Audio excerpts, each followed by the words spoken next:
Hello, guys, and welcome to the daily updates. Thank you for tuning in, and please do us a favor and just click the subscribe button so that you can follow us for more stories. Okay, the 21st of July 2019, Sunday, we have news that we had this morning. Everybody did. If you haven't, maybe listen up. Let's talk about it.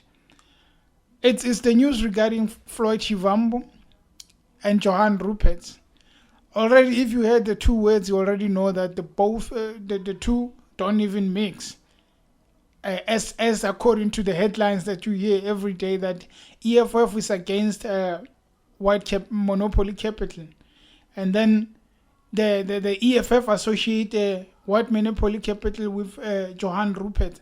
Obviously, Johann Rupert wouldn't even be impressed or like the EFF and its tone and its attitude.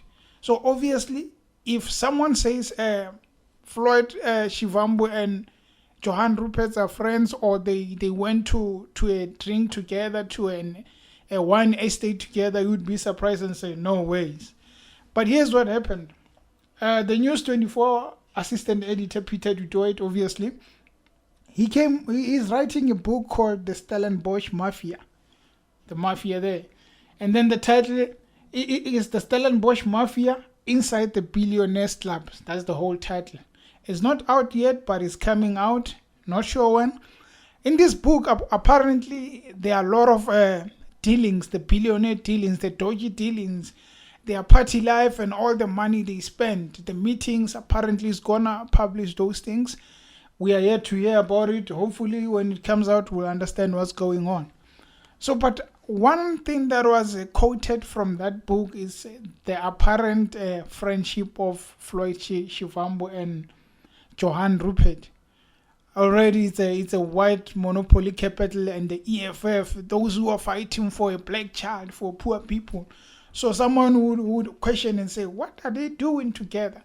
Well, according to the book, they're saying that Shivambu obviously went to a meeting at a wine estate with Johann Rupert, and then Shivambu proposed and asked that could the billionaire build a hospital in Limpopo, which I think, leave politics aside. It's a good thing if someone says, can you build this in this province that needs this kind of thing. If they say build a hospital, it's better than saying build a mall. There are too many malls, but there are not too many hospitals. So if they say build a hospital, I feel like it's a good idea.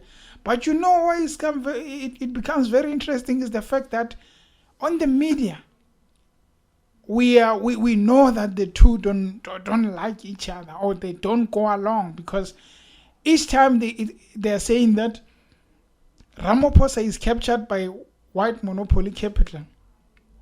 So if in the news something comes up and they say, well, the same person who is saying that this other guy is captured, the same guy went with this guy to a wine estate, and then they had their fancy dinner, and then he proposed or asked that, could you build a hospital? Well, obviously many EFF supporters wouldn't like the fact that it's insinuated that Floyd is a friend with Johann Rupert. We don't know that for sure, and we don't know that what's in the book is actually what transpired. But what we know is that Floyd was actually asked for a comment, and then apparently he didn't deny the fact that he has met with Johann Rupert, but he's saying they are not friends. So obviously there is a red alarm there. Okay, you are not friends, but obviously you met. So it's one other thing that they have to look into and say, okay, there is something that's happening here. But is it for the parliament? Is it between two people? Or is it something that is for the poor? I see it as something for the poor, but we have to look at the bigger picture. What happens to the supporters if it gets alleged that the same guy you are following is the same guy who is also talking bad about this certain person and also asking favors from this or the same person? And then one would go back and say, actually, hold a minute. Remember the fact that the media has been chasing EFF all around, left, right, and center. Remember the VPS case. they made sure to point out the EFF and say, actually, the EFF are wrong. They took the money. And then there's a whole list of people who had like millions and millions. They say, okay, we can see all of those people, but what about this one? What about the EFF? And it was Floyd, remember? And there was a talk about the division. They want to divide the EFF. And remember, before the election, it was quite intense.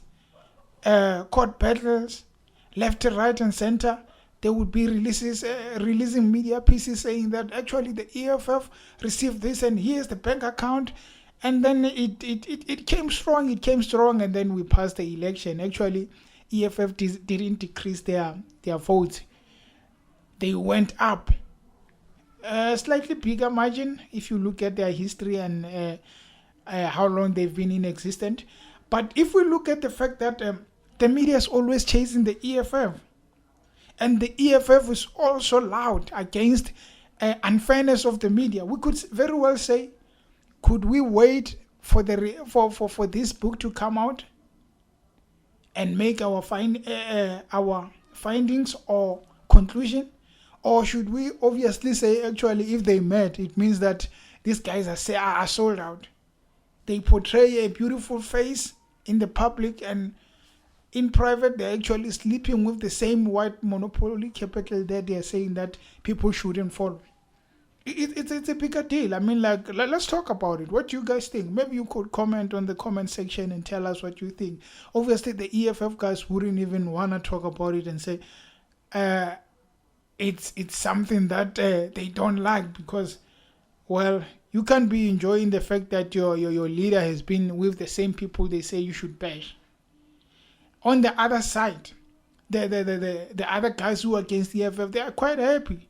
They are looking at a division, but I look at it as something like it would come as a big story, but the same as the ones that came before, I don't think it will make a bigger picture, because when you look at it, they are talking about the fact that he asked for a hospital. If they said he asked for funding for the party, it was going to be big. But for the fact that he actually just asked for a hospital, we don't know what transpired beside that. But what I can say is that as long as it was about the people, it's better.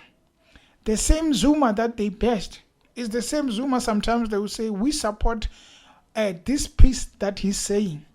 So basically, in conclusion, you can just say that the EFF can bash you, but where there is a piece that they can agree with you or they can go along with you, they wouldn't bash you. They wouldn't ignore you because they bashed you before.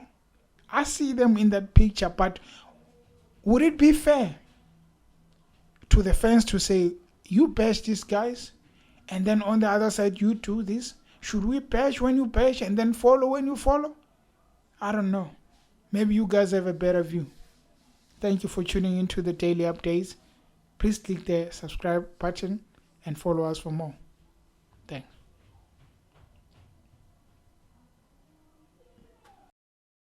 An intelligence report by Crime Intelligence, which confirmed that Floyd Shivambu is a subject of target.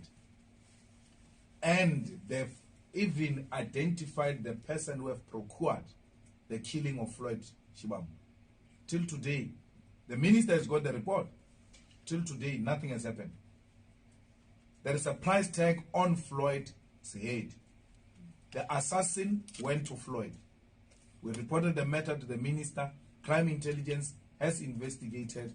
It is confirmed, and they even know the person. The person who owns the hotels in Natal.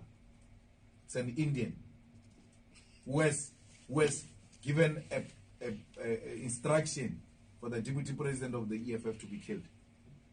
We have had core evidence of a judge who authorized my surveillance.